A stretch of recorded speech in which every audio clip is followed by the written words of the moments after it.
Okay, I'm going to get us started. Welcome everyone to session 7B. We have individual papers on 18th century textiles and dress. I'm Melinda Watt. I am the Vice President of TSA. So I will introduce the speakers one at a time before they speak. We will hold all the questions until the end, which if you've attended other sessions, you'll be familiar with that. Please use the Q&A feature at the bottom. You can type in questions at any point, and then I will field them at the end. And please do note which speaker you would like to direct your question to so that we're very clear on who is being asked a question. So again, welcome everyone. And our first speaker is Heidi Strobel, who is giving a talk called Embroidery, Gender, and Self-Portraiture in the late 18th century. Thank you, Heidi. Good afternoon, everybody. I'm really thankful to be participating in the Hidden Stories Human Lives Symposium. Many thanks go to the organizers who truly made a Herculean effort in the midst of this very chaotic year. I look forward to hopefully seeing you all in person sometime in the near future and to perhaps seeing some of the textiles inspired by this year. The 18th century was certainly the age of the painted portrait, despite the attempts of academicians like Sir Joshua Reynolds to elevate the genre of history painting. Only a few embroidered examples from this period survive, however, a fraction of which are self-portraits. They were produced by English embroiderers Mary Knowles, Anne Morit, and Mary Linwood, as well as Canadian settler Maria Theresa LaSalle. In the 18th century, portraiture fulfilled a variety of goals beyond verisimilitude, including self-fashioning, class, gender, and social identity, to name a few. Yet it occupied an uneasy place in the hierarchy of genres, in part because of its derivative nature. It was closely aligned with the story of the origin of portrait painting in antiquity that stemmed from the young Corinthian maiden, whom we see here, merely tracing the profile of her young lover, as we see in Joseph Wright of Derby's 1782 painting. As such, it was associated with likeness and copying rather than narrative and originality, like history paintings, which were meant to educate through historical lessons. The relative rarity of embroidered portraits, however, provides an exciting opportunity to explore the relationship between intentionality and Jim. For each of the women in this paper, the act of creating a self-image was tempered by its appearance in thread, a material traditionally associated with women. While the overarching motivations for these images were fairly disparate, the genre of needlework self-portraiture provided each of them with social and sometimes cultural agency. In this paper, I examine these self-depictions, placing them within the context of 18th century expectations about femininity and self-expression. My approach here is informed by the scholarship of Marcia Poynton, who has argued that a portrait should be viewed as an open-ended text, capturing more than a specific moment or a likeness of a human being. I also examine the materiality of the portraits for what they can tell us about its creator or their creators beyond likeness and iconographic information. Marie Theresa LaSalle produced a small embroidered and watercolor self-portrait between 1779 and 1781. Maria Theresa was born into a wealthy Montreal family who sent her to boarding school where she learned to read, write, and embroider. In 1765, at the relatively late age of 30, she married Jacques LaSalle III, who traded fur, rum, wine, and gunpowder with Native American settlements on behalf of the British. The family enjoyed bursts of wealth, which were disrupted by military conflicts and the instability of the import market. Maria Theresa and their children often traveled with Jacques to various frontier outposts, witnessing and sometimes participating in the interactions between Native Americans and European cultures. Because of this nomadic and sometimes perilous existence, it is not surprising that her self-portrait features one of the homes that they lived in, perhaps the southernmost one at Coquillanga in present-day Fort Wayne, Indiana, about 3 hours north of where I am right now. They were forced to leave this home after the victories of George Rogers Clark in the late 1770s. They arrived in Detroit in 1781, the same year that LaSalle gave birth to their fifth and final child at the age of 46. Jacques LaSalle was unable to recreate his earlier financial success and fell into ill health. Maria Theresa left them left him with their two oldest children while she fled home to Montreal with the other ones. Elements of LaSalle's portrait refer to her family's relatively short-lived prosperity. In the image, she clasps a book in her hands. It is perhaps a Bible, a symbol of her literacy and faith. While LaSalle's literacy certainly helped her husband's business, it likely set her apart from a majority of the women in the remote places where she lived. The silk thread seen in her portrait was also expensive. She might have obtained it from her husband's trading network. The dual presence of both needlework and paint, a fairly common juxtaposition in the late 18th century, also points to the family's temporary affluence. LaSalle's hands and face are delicately modeled, which indicate that she may have used a mirror, yet another rare luxury for these sections. Her face is hard to read, perhaps pointing to its subject's resignation.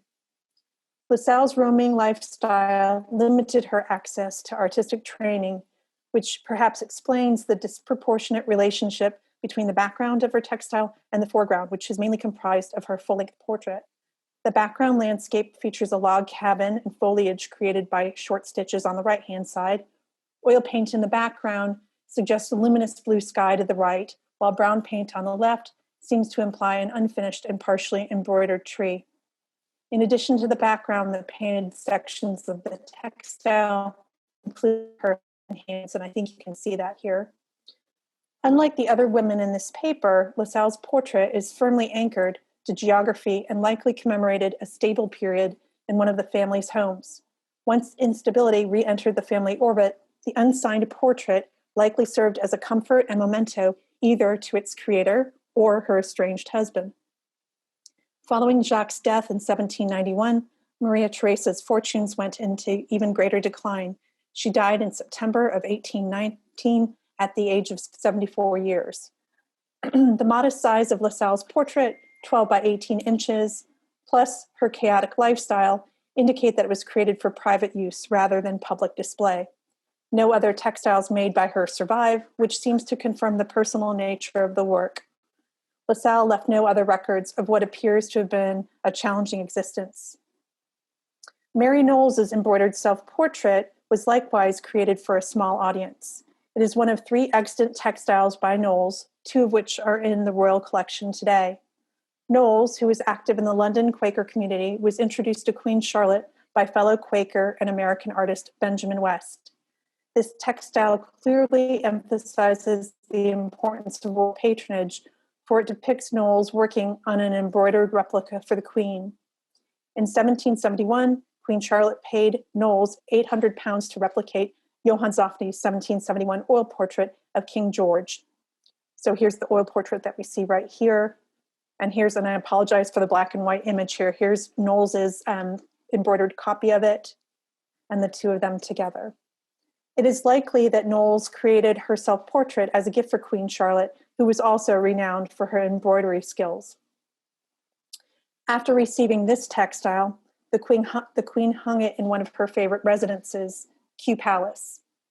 At half length and fairly large, the self-portrait measures 35.1 inches by 33.2 inches. Knowles subsequently made a second, smaller, embroidered copy of the Zoffny painting as a memento of her commission. Knowles worked directly from the painting, sketching an outline of the portrait of George III on her wool support before beginning to embroider with both wool and silk thread. Knowles's Quaker upbringing, coupled with her gender, prevented her from accepting an official court appointment and exhibiting her work in public. Yet her embroidered self-portrait has several features that indicate that it was seen outside of the artist's immediate circle and likewise celebrated her relationship to the Queen. Knowles' self-portrait provides valuable information about the creation of her textiles. She looks up from an embroidery frame and meets the viewer's eyes. Behind her head is a rectangular shape which may indicate the presence of the original Zoffny oil painting that she replicated. So the idea is that she would be working from the painting to her left and that the embroidery would be right in front of her. The embroidery frame is at desk height, which could be adjusted by a small knob that appears close to her right hand. I'll show you a detail of that in a moment. Knowles varied the length of her embroidery stitches to suit the needs of the area on which she was working. Longer straight stitches are seen in the embroidery's background, while very short ones are seen in the face. especially in the nose and eyes. And you can see the difference between those shorter and longer straight stitches. The extraordinary detail in Knowles's facial features also points to the likely use of a mirror. A single thread of blue in each eye suggests hazel flecks, while a reflection of light is rendered in painterly detail by white thread animating the surface of the image. Knowles also used color and costume to enliven her self-portrait. Small balls of woolen thread, one red, one blue, are under her right elbow. Red woolen thread is also entwined in her fingers, indicating that she's working on the King's General's officer's coat, which falls open to display the Order of the Garter. Some of the red thread next to her ring and pinky finger has lost its color and dangles over the embroidery frame. She is simply dressed, wearing a red dress, much of which is faded, which was a popular color with late 18th century Quakers. Knowles also included a variety of other textile details in this image, such as the ruched bonnet and white shawl. The black tie necklace is somewhat unusual in a depiction of a Quaker. In the far right corner of the portrait, Knowles embroidered her initials and the date that this work was completed, and you can see the 1779 under her initials, making this the only example of a signed textile self-portrait from the 18th century that I am aware of. Knowing that her portrait would not be exhibited publicly gave Knowles some freedom to depict herself with these individual flourishes, even if they defied her religion's precepts. Her religiosity was expressed in other ways, for she was a prolific author who penned over 200 letters and pamphlets about the Quaker faith. Knowles's contemporary, Mary Linwood, with whom she is sometimes confused, also received the patronage of Queen Charlotte. In May 1787, Linwood's embroidered portrait debuted at her Pantheon exhibition, where it was described as a portrait in colors in imitation of crayons from Mr. Russell. So I'm showing you the pamphlet from that exhibition on these two PowerPoint images, and you'll see that number 20, the last work, is the embroidered portrait exhibited at the Pantheon. She typically put her most beloved textiles either in the first position or the last position when she was exhibiting her work. Linwood's self-portrait was based on one of two pastel portraits that she had commissioned from John Russell, whose reputation, like Linwood's, was also on the upswing. Russell's success as a portraitist stemmed from his flattering aristocratic depictions of his sitters and his ties to the royal family. In 1787, he was appointed crayon painter to the Prince of Wales and also worked for the King and the Duke of York. In Russell's pastel portrait of Linwood, her elegant clothing and dignified pose suggest a well-born lady, while her unpowdered hair and lack of jewelry highlight her virtue and natural beauty. His depictions certainly appealed to Linwood, for she embroidered her own version of it in late 1786 or early 1787, and then commissioned a second copy of the oil pastel, a pastel from Russell, in 1789. She subsequently made embroidered replicas of his pastels, Girl Weeping Over Starved Goldfinch and Cottage Girl, both of which were sentimental genre scenes. Russell's image of Linwood cleverly conflates abstract ideas with realistic details. She's depicted as a pretty young woman whose features are encircled by the oval format. She's well-bred and educated, an interpretation that is perhaps reinforced by the copy of Leonardo's treatise on painting on which her left arm leans. There's a detail of it. Compiled by Leonardo's student, Francesco Melzi, the treatise was translated into English in 1716. It contains a loose collection of Leonardo's notebook entries, many of which argue for the interpretation of painting as a science. Very few of its entries, however, have to do with portraiture or the practice of copying. As the author of a treatise on pastels, Russell very likely suggested the volume's inclusion, although the L'Art de Brodeur or the Art of the Embroiderer from 1770 might have been a more logical choice. There's also no evidence that Linwood owned a copy of Leonardo's treatise, nor did she replicate any of his work. Books are also rare with female sitters in Russell's portraits, which suggests that it is there for a reason. The presence of the treatise in the Linwood portrait certainly refers to general ideas. It suggests her familiarity with and appreciation for the fine arts expressed through her replication of popular paintings in her gallery. It may have also referred to her own role as a teacher of the arts, including embroidery, at her family's boarding school in Leicester. The treatise, coupled with the simple yet elegant lines of Linwood's clothing, evokes the type of ideal historicizing portraiture created by Sir Joshua Reynolds in his depictions of Lady Sarah Bunbury sacrificing to the Graces and Mrs. Siddons as the tragic muse. His discourses called for an English school of painting. British artists could achieve a grand style of painting by the creative study and assimilation of the style of Italian artists from the Renaissance and Baroque periods. A majority of Linwood's replicas were notably after beloved English painters such as Reynolds, Thomas Gainsborough, and George Stubbs. So here we see a detail from Mary Linwood's replication of Reynolds' King Lear. This textile, from which we see a detail over on the right-hand side, won Linwood a medal early on. It was one of 5 works by Reynolds that she copied. Here are 2 of her 6 replicas after Gainsborough over on the left-hand side, Girl with Cat, sometimes called Cottage Girl, and Shepherd Boy over on the right-hand side. And then she also made several replicas after Stubbs. In the upper left-hand side of this slide, you'll see his oil painting, one of several oil paintings that he did of a tigress at Blenheim Palace. And then Linwood's replica is on the right-hand side there. And then we see a full version of that replica here. Linwood's endeavor was part of the larger practice of cultural patriotism that characterized her lengthy and pioneering professional career. No other documentation about Russell's portrait of Linwood survives, but we can look at the pastel itself as a form of discourse, the product of an intersubjective exchange between the artist and the sitter, both of whom participated in the meaning of the image. Read in this way, Linwood contributed to the construction of her identity or selfhood in Russell's pastel, as well as her own embroidered replica of it. In her textile copy, the stitches relay meaning beyond a likeness and iconographic information, revealing technical skills that its pastel prototype did not convey, such as her embroidery practice and her skill at freehand drawing.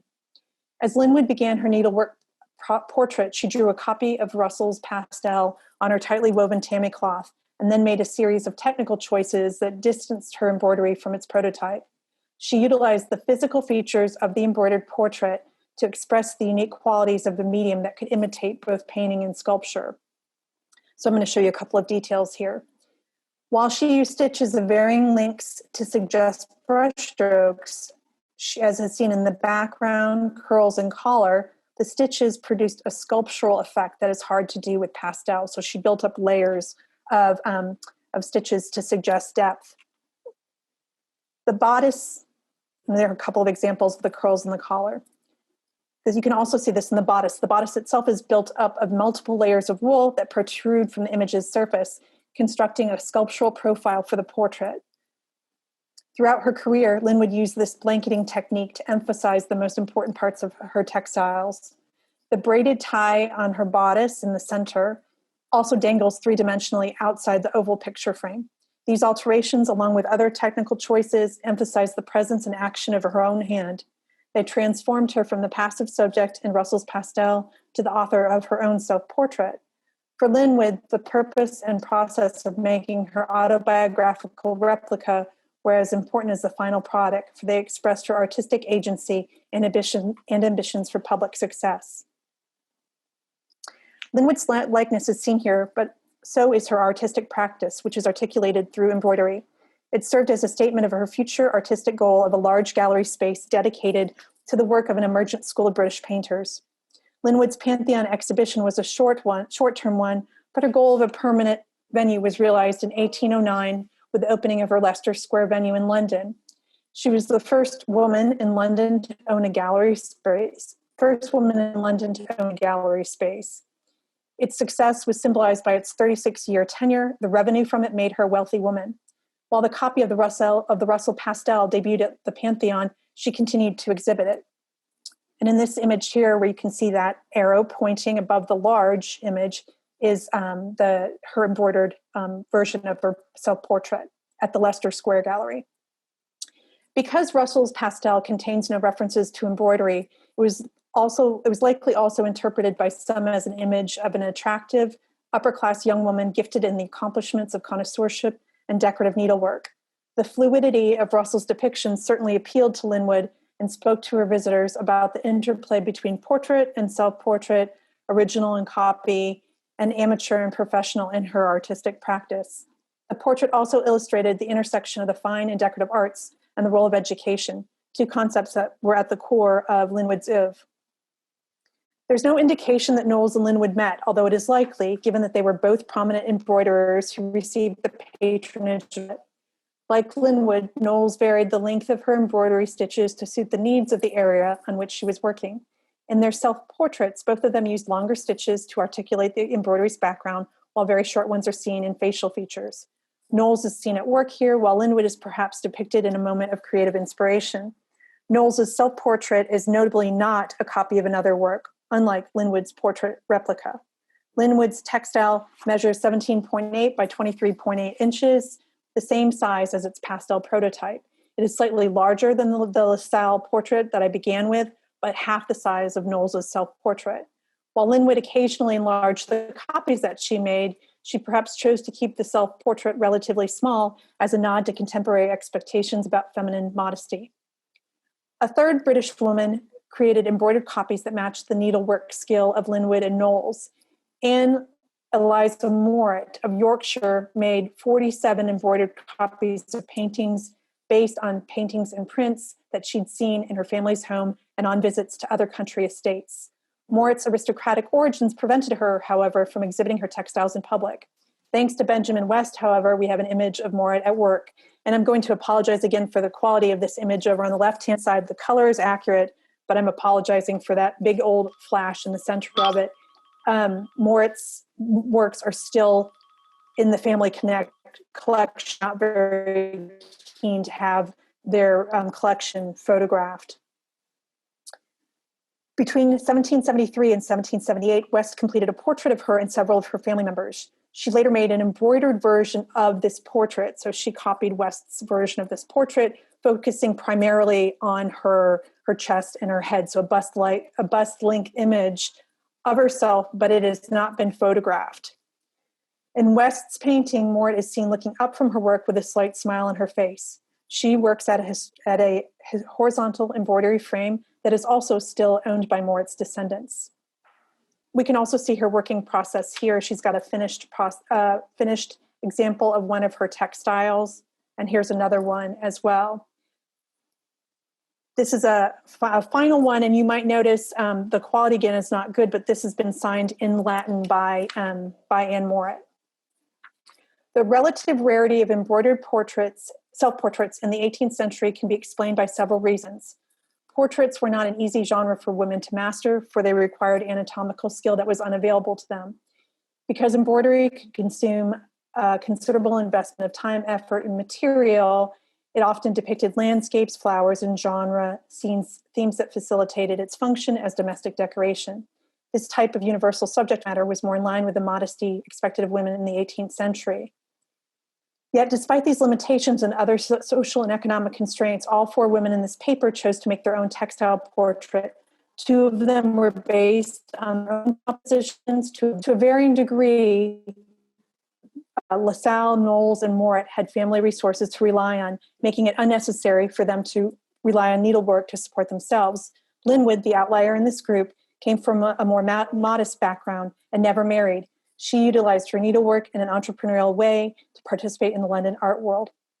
As Rosika Parker argued in the Subversive Stitch, needlework has often offered women with means of circumventing an externally imposed societal construction of gender. For the four women in this paper, the textile medium associated with femininity and amateur art likely helped them to skirt the possible hubris of depicting themselves. It also allowed them authorship and agency that they didn't enjoy because of societal and or religious constraints. Unlike the other three portraits, Linwood's embroidered image was made for public display. Beyond the medium itself, the lack of references to needlework and to Linwood's profession in her unsigned self-portrait start to make more sense, as they were too clearly concrete reminders of the actual work of needlework. Thank you. Thank you very much, Heidi. Our next speakers are Jenny Cortinovis and Miriam Murphy, and their talk is titled Signed in Silk and Silver, Investigating an 18th Century Italian Torah Art Curtain and Its Maker. Okay, I'm thrilled to be here today. Thanks so much to everyone. This is just a fantastic panel to be on. So I will dive right in. So in 1755, in Ancona, a port city on the Adriatic coast of Italy, the young woman, Simha Viterbo, embroidered a dedicatory inscription across the lower edge of this splendid Torah art curtain, or paroquet. Viterbo, about 15 at the time, was continuing in a long tradition of Italian Jewish women who, as acknowledged in a prayer in the Italian Rite, fashioned, and I quote, a mantle or cover with which to adorn the Torah, end quote. Drawing upon documentary sources of the Jewish community held primarily in the Central Archives for the History of the Jewish People in Jerusalem, a group of Italian and Ottoman 18th century Torah art curtains, and the inventory of the historical and artistic heritage of the Diocese of Ancona, this paper aims to consider the conditions that contributed to the creation of this remarkably hybrid textile, an object that reflected Viterbo's Jewish heritage, but also her place in time at the center of a major trading crossroads during an era of increasing connectivity.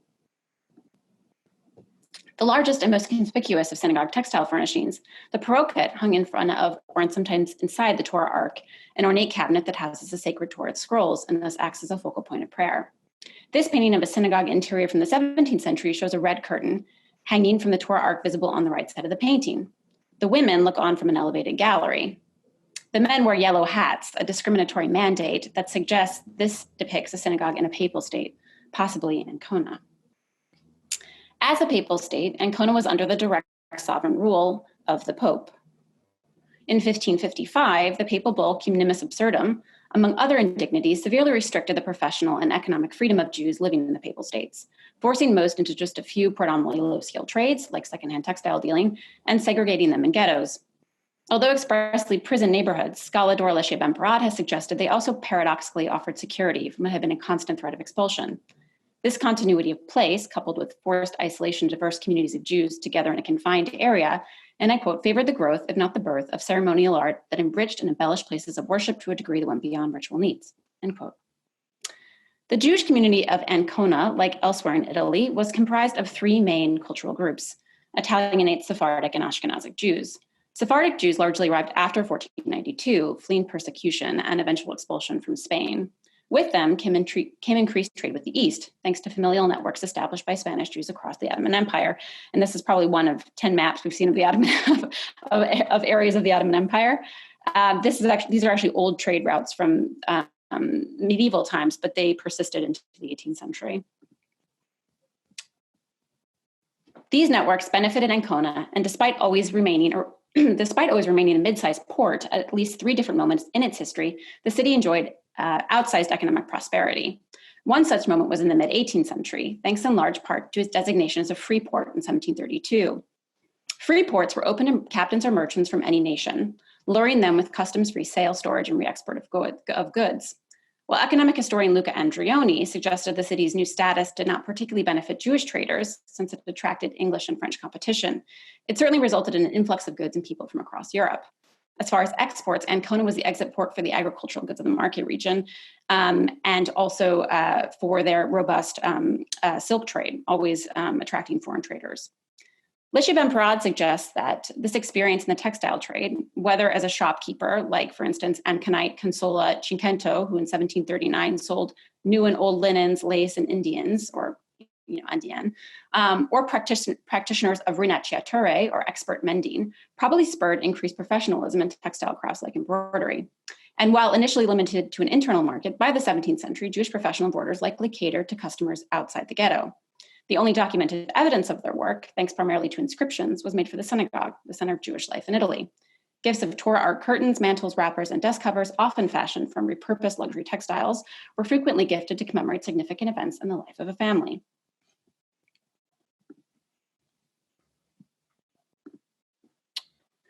Viterbo came from a prominent family. She was born on June 10th, 1739, to Solomon Moisey Viterbo, likely a small-scale wool importer and associate of the famed rabbi and physician Samson Morpurgo.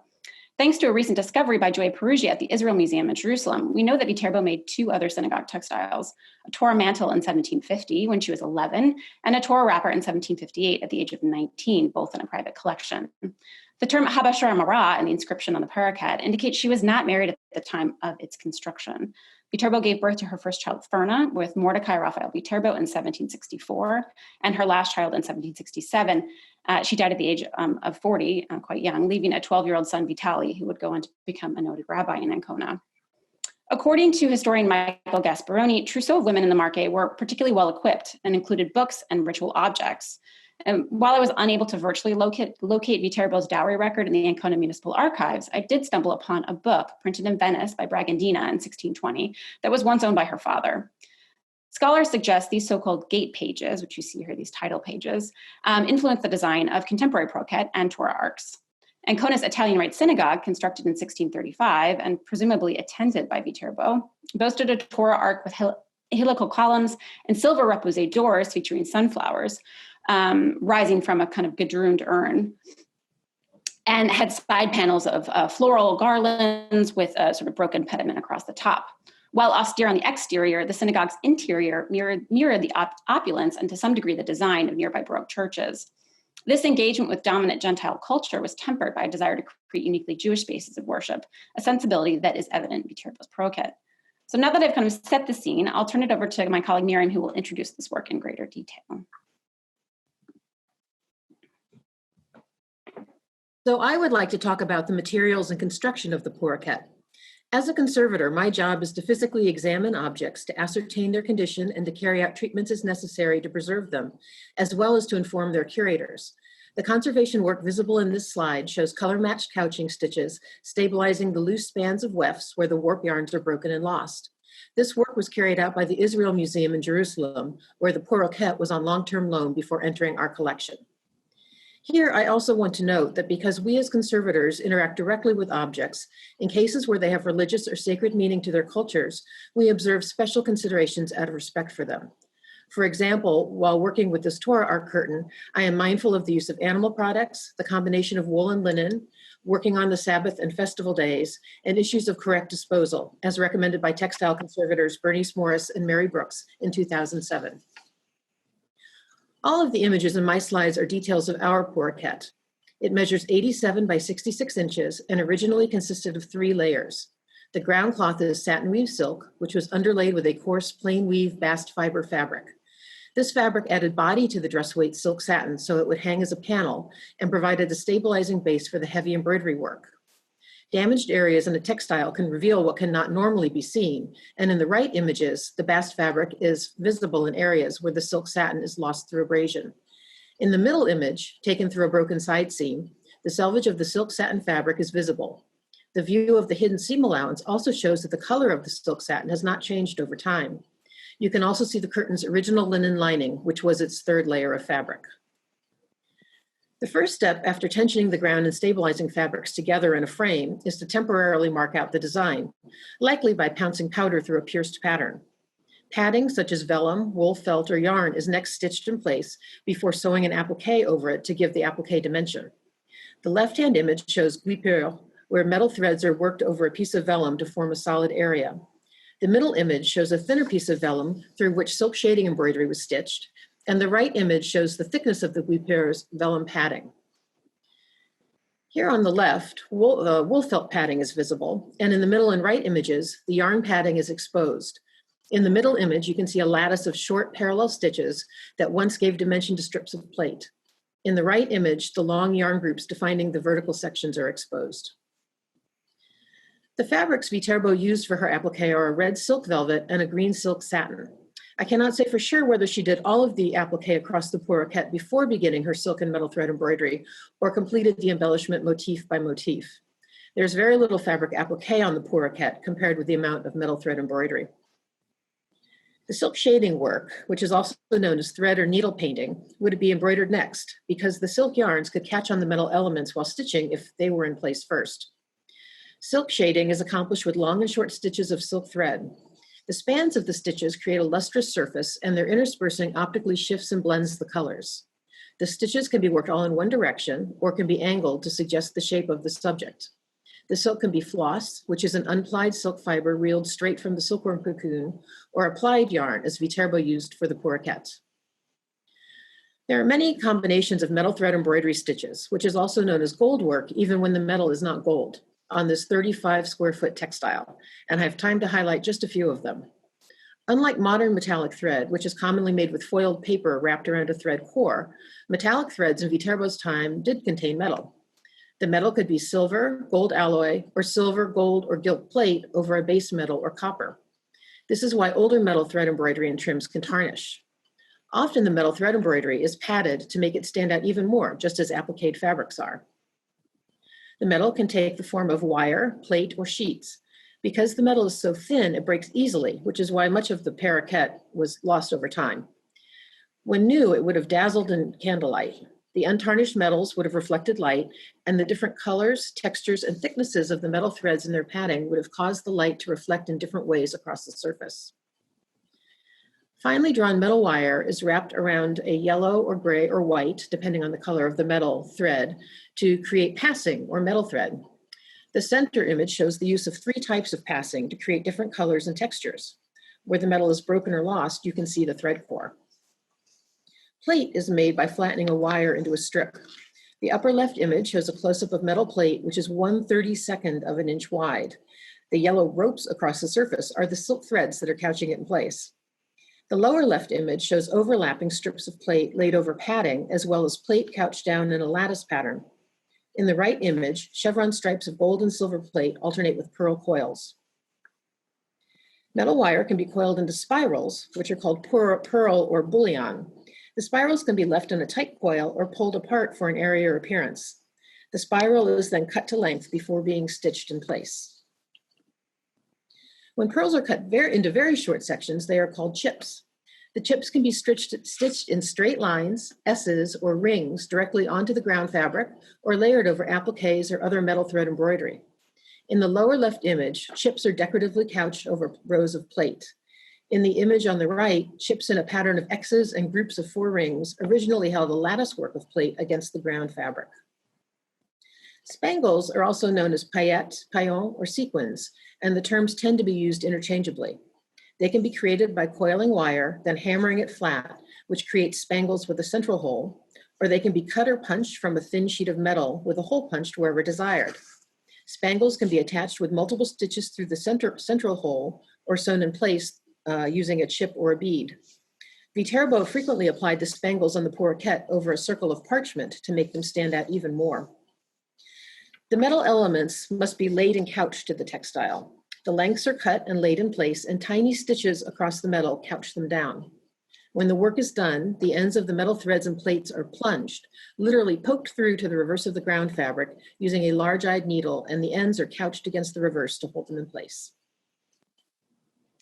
So with Miriam's overview in mind, it's instructive to consider comparative 18th century paraquet from Venice and Mantua, neither with traces of reuse, which both show variations on a typical floral composition, open, wide, scrolling borders that blossom at the corners. The example from Mantua has a fluted vase spilling over with a variety of flowers and a loose asymmetrical arrangement.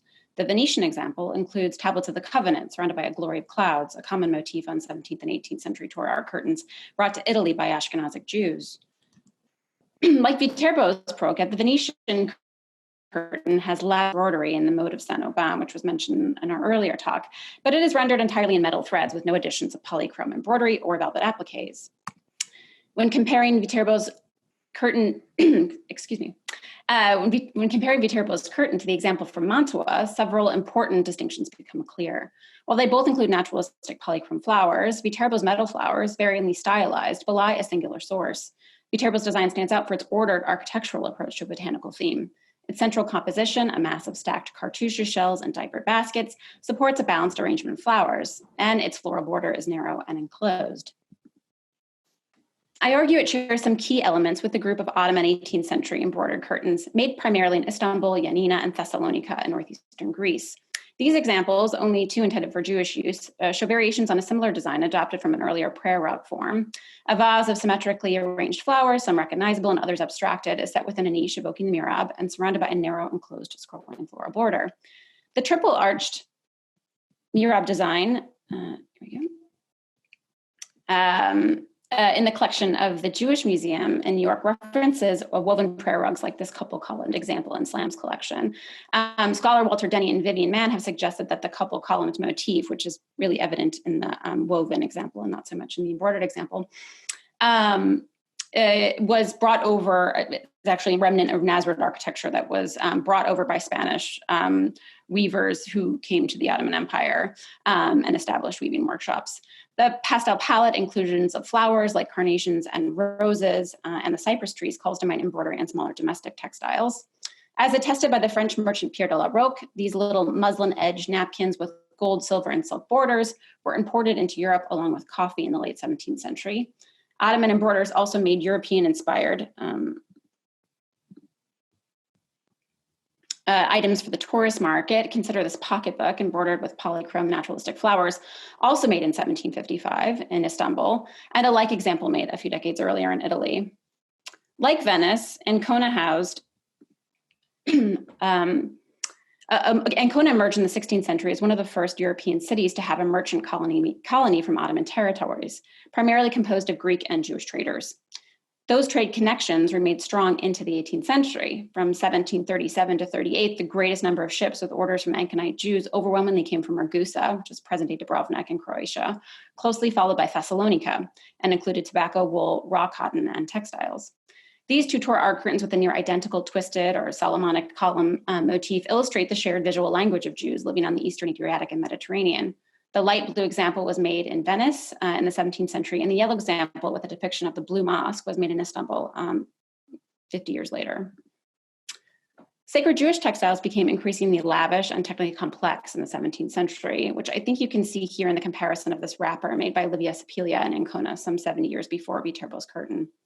By the end of the 17th century, as was the case with synagogue architecture, the opulence and design of Jewish sacred textiles closely mirrored those used in a Christian context. The Diocese of Ancona houses several mid-18th century embroidered chasuble featuring asymmetrical curls of scrolls and shells intermixed with colorful roses, carnations, and tendrils of campanula and silk satin. These florist flowers, also present on Viterbo's Croquet, are adopted from the many botanical illustrations made across Europe beginning in the mid-17th century, illustrated here in a drawing by Giovanna Garzoni. They also dominate the decoration of ketubah, or Jewish marriage contracts, for which Ancona was a major producer. Many of the chasubles include tiny lambrequins, seen in the designs of figures like Jean Barin. These swags of tassel-punctuated drapery also appear on Italian Baroque Torah arcs, albeit in sculpted form, as seen in this 18th century example now in Israel, and on the distinctive top trim of Viterbo's curtain. While bearing elements of Rococo naturalism, rather than seemingly picked and strewn, Viterbo's flowers bloom from a central, robust, and convincingly architectural form. The stocked vases supporting rigidly symmetrical volutes and stylized foliage calls to mind Italian Baroque garden design, digested in the prints of André Mallet or later Daniel Moreau. Somewhat retardé for 1755, these jardiniere designs were nonetheless ever present in the velvet furnishing fabrics, still produced in weaving centers like Genoa and Lyon into the 18th century, and repurposed on several 18th century croquettes. Here's one in the center in the Jewish Museum in Rome. The same motifs appear in Jewish metalwork, as evidenced by the silver repoussé doors of the Torah Ark and Ancona's Italian synagogue. In closing, this free port on the Adriatic, home to a prosperous and cosmopolitan community of Jewish traders and firmly controlled by a hostile papacy, provided perhaps unexpectedly just the right conditions for Viterbo's creative synthesis. Elements of Baroque garden design, Christian ecclesiastical vestments, botanical naturalism, and Ottoman prayer rugs and embroidery coalesce in the handwork of a young woman confined to a ghetto, but connected through textiles to networks of trade and exchange from London to the Levant. And here's the some sources. Thank you. Our next presenter is Marley Healy, and the title of her talk is To Have and to Hold, the Construction and Transfiguration of Elizabeth Bull's Wedding Dress. Thank you. Hi, everybody. Thank you so much for having me here. I'm an independent scholar and curator of fashion and costume, and today I'm going to be sharing the story of beautiful 18th century wedding dress that was made in Boston in the 1730s. I'd like to thank Revolutionary Spaces, who has the collection the object is in, for all of the help and access they have provided to this dress over the years. In 2010, I was working as the collections assistant at the Old State House Museum in downtown Boston, And I was very interested in developing programming around contemporary fashion of the American Revolution that was focused on local narratives, so things that were really specific to the town of Boston at the time. There were very, very few dress objects that were on display, all of which were men's garments at the time. So I was curious what, if any, women's wear and objects were extant in the collection that would give some insight into women's lives and the fashion scene in Boston during this sort of tumultuous time in history. One of the things that I discovered during my research was a gown that was described as an 18th century wedding gown made in Boston with gorgeous floral embroidery. And the more I looked through the file, the weirder the descriptions kind of became. I saw a really unexpected photograph of the dress. The gown in the photograph, which was taken around 1910, was absolutely not an 18th century dress, but it also wasn't typical of any early 20th century styles or even any 19th century styles specifically. And thus began sort of a cavalcade of research into just what this dress was and how it came to exist. So this wedding dress, it has much to tell about the history of the woman who wore it, her descendants, and the domestic art of embroidery in colonial Boston. It reveals a deeply evocative story about how women used textiles and domestic art skills to communicate everything from personal fashion sense to establishing their legacy in times prior to the advent of digital technology and the expanded sphere of women's participation in public life. So the dress lives in the collection of the Old State House. It's a local museum in downtown Boston, which used to be operated by the Bostonian Society, which was formed in 1881 for the sole purpose of preserving the building from being moved from Boston to Chicago. As the organization matured, they came to collect and preserve materials that were relevant to the history of the city, particularly its role in the politics of the American Revolution. Recently, they've rebranded and they've evolved into a new organization called Revolutionary Spaces. The collection at Revolutionary Spaces leans heavily on material culture objects that are emblematic of the city's role in the American Revolution, its maritime history, and just the characteristics of life in Boston. This building was an active location of revolutionary politics, and before that, just a fixture of life in Boston in the 18th century. Prior to the American Revolution, it was called the Townhouse. You can see that here on the left.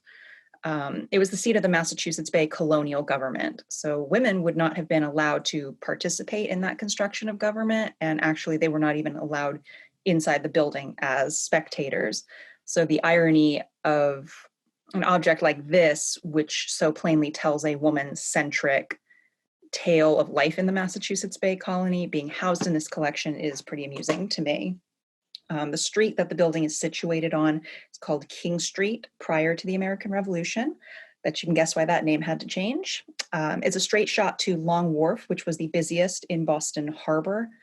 I mentioned this building and the neighborhood because the cross street Cornhill was the center of the local economy. While there is a very international story about the design of Elizabeth Bohl's wedding dress, the entire narrative of this dress's physical development, from the shop where Elizabeth may have purchased her dress fabric to the school that she attended to learn her crafts, all of this would have taken place in only a very few square blocks of the city with this building at its center. So Elizabeth Bohl was born in colonial Boston around 1717. I'm sorry to say that there isn't a confirmed portrait of her. Her father owned a tavern and her mother was from a very well-to-do family. So the Bohls were living very comfortably. The Bohl Tavern was located on Bull Wharf, both of which no longer exist. Those are both in Boston's South End neighborhoods, a relatively quick walk to the Long Wharf and town center area around the townhouse. So like all privileged young women, Elizabeth received the best education in domestic arts, which of course included learning refined skills like embroidery. There were several teachers in Boston, single women or even married teams. who ran dame schools or full boarding schools for girls who were instructed in the domestic arts in the first half of the 18th century.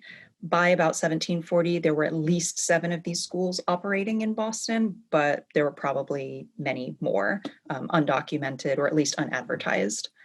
One woman in particular, Susanna Condy, who worked out of her home in the North End, had a very prolific teaching career in Boston in the 1720s and 30s, around the time Elizabeth would have begun her education. Elizabeth would have learned important foundational techniques through her schooling, as well as been exposed to popular trends in needlework that she might have incorporated into things like samplers, home goods, and textiles. So Elizabeth would have begun work on the embroidery and construction of the garment that would become her wedding gown while she was a student. At the time, Elizabeth was not yet engaged, nor is it clear that she even had any prospective beaux. However, it was very common for young women to invest this degree of foresight and energy into preparing for her eventual nuptials. The dress would have also been worn for other occasions, but probably had the wedding in mind while she was constructing it. She began constructing the dress in 1731, 4 years before she met the man that she was going to marry. This is Roger Price, a young reverend from London, had been acting as the rector of King's Chapel here in Boston, and he became Elizabeth's husband in 1735. Their known story is pretty romantic. The short version that we know is that Roger was about to leave Boston. He was supposed to return to England, and he saw Elizabeth for the very first time at church a few days before his ship was supposed to leave. He didn't make it to that ship. He fell in love with her and he gave up his intentions of returning home. He sought her acquaintance immediately, and within a year they were married. The Price family moved to England eventually, where Elizabeth died in 1780, but 2 of her children moved back to Massachusetts after the Revolutionary War, and they brought a number of the family's possessions, including this dress, back with them to the Hopkinton estate, which is in Western Massachusetts, that belonged to Elizabeth's family. So according to the object file, the dress was given to the Bostonian Society by Mrs. Frances Irving Weston in 1910 as part of a collection of domestic textile materials that included christening clothes, a stomacher, an embroidered kerchief, and at least 1 sampler, which I have not seen, but I'm dying to figure out where exactly that lives.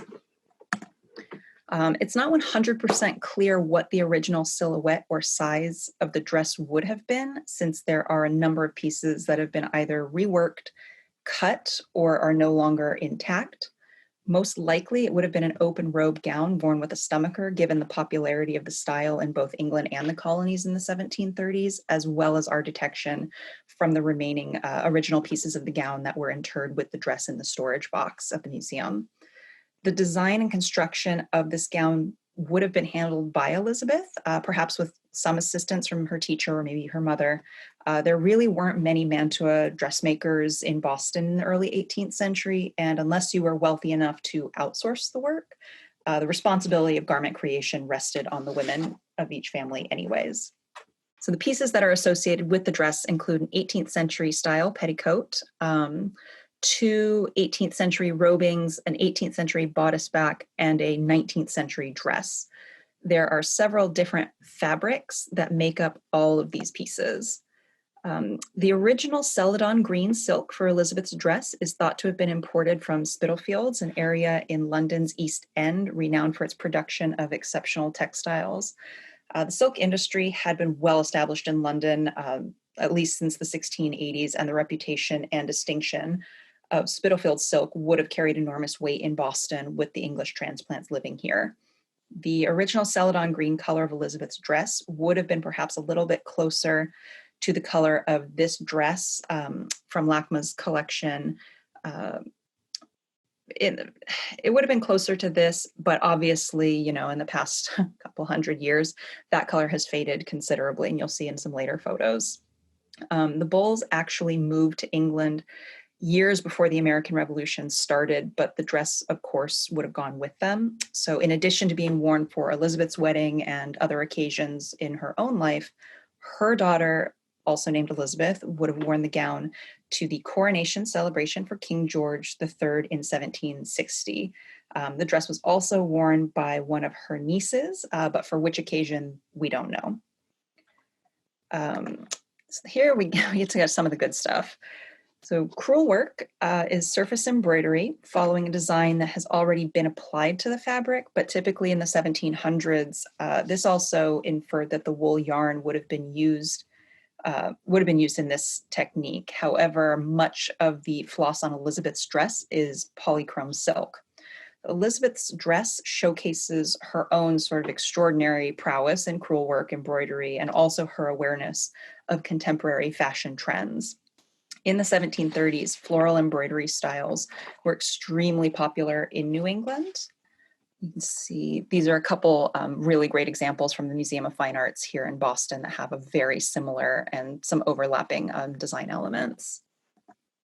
So the particular style that Elizabeth began was inspired by the floral motifs seen in Indian textiles that were imported from abroad. These would have come in printed cottons and large textiles called palampores from India that were often used in the home as bedroom furnishings.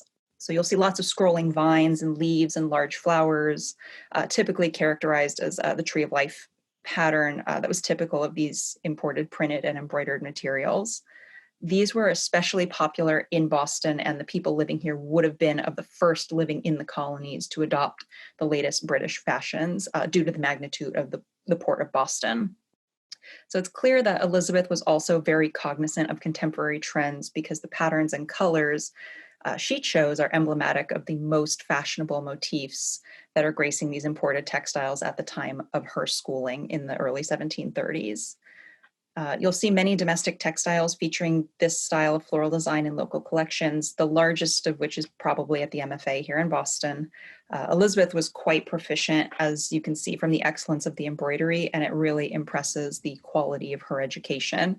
Among the many reasons that a garment like this would have been treasured and saved, women's embroidery would have acted sort of as a badge of honor for the family, demonstrating the skill and education of their daughters. So the pre-sketched patterns, some were available to purchase in the colonies, having been made and then exported from Great Britain, but women could also freehand draw their own patterns on their own fabric to embroider. The flowers and vines are mostly free-flowing, and they're meant to feel natural and be purposely asymmetrical. There are several areas on Elizabeth's gown where the motif has been sketched out but not filled in, and unfortunately we're not 100% sure if that was her doing or partially her, maybe some of her descendants who wanted to add more embroidery to the newly styled dress over the years, but it is kind of cool to see the intention that more was going to be added. So the dress no longer exists in its original state of construction. The design has been altered several times over a span of at least 100 years by the women of Elizabeth's family, with the most noticeable changes reflecting fashions of the 1830s. So given the financial and sentimental values imbued in the dress, it's not surprising that Elizabeth's descendants recycled the fabric, altered the silhouette, and continued to add additional embellishments. Amazingly, not only has Elizabeth's original embroidery survived, but her descendants copied the style, and that delicate sort of floral motif remained cherished by the family across generations. So the full dress that remains in the collection at Revolutionary Spaces is an early 19th century style dress with short puffed sleeves and a bell skirt. You can see the dress on a woman in the black and white photograph here in the center. We're not sure who this woman is, whether it's simply a model or an actual descendant of Elizabeth Bull. The photo was taken around 1910. We're guessing because of the information associated with the gift to the organization at this time. There is some conjecture it might be Mrs. Frances Irving Weston, who is a descendant, but we don't really know. It's a great photo though. The dress now has puffed sleeves, a solid bell-shaped skirt, and the bodice has been completely remade from the 18th century version. You can see a few examples from fashion plates flanking the photo between 1827 and 1833 that share a similar silhouette and design elements. One thing that is common across the board is the puff sleeves, of course, but you do notice around this time a lot of floral patterns along the edge of skirts and pleated details at the neckline. These were both really popular styles around the 1830s, early 1830s in particular. The ivory satin fabric that makes the new bodice is obviously a bit newer than the original silk and contrasts with the green. There is also some decorative cording used as a trim along the bodice. The styling for the sitter for the black and white portrait is a little bit bizarre because you can clearly see that the petticoat is being worn visibly beneath the skirt, which is very unusual. Because of the extensive altering and time frame in which those noticeable stylistic elements were added, this dress probably got used as a fancy dress costume at some point, probably later in the 19th century. So it might be a little hard to imagine now, but this dress was actually on the chopping block for deaccession back in 2004. When I first brought out the dress in 2010, it was in a really poor condition. As far as I know, it was the first time that anyone who had been currently working there had ever seen it, because the description of the object listed it as being too fragile to handle. No one really wanted to mess with it. Besides the poor condition of the dress, it was also considered outside the scope of the organization's collection policy. So back in 2004, when they wanted to deaccession it, there was a hope that the dress could be given to another museum collection who would be able to care for it and interpret it with more gusto than the Bostonian Society was able to at the time. Thankfully, though, previous efforts to deaccession the dress to other organizations had been unsuccessful, mostly due to the condition of the piece. To be fair, it was in really bad shape, but it wasn't so far gone that a little TLC and some heavy-duty conservation couldn't turn it out. But you all know conservation is an expensive and risky endeavor. So for a small museum to commit to it can be a really long process. In 2012, finally, the dress underwent an intensive conservation project, which was completed by Catherine Tarleton of Context Inc. Hi, Kate. If you're out there, very well done.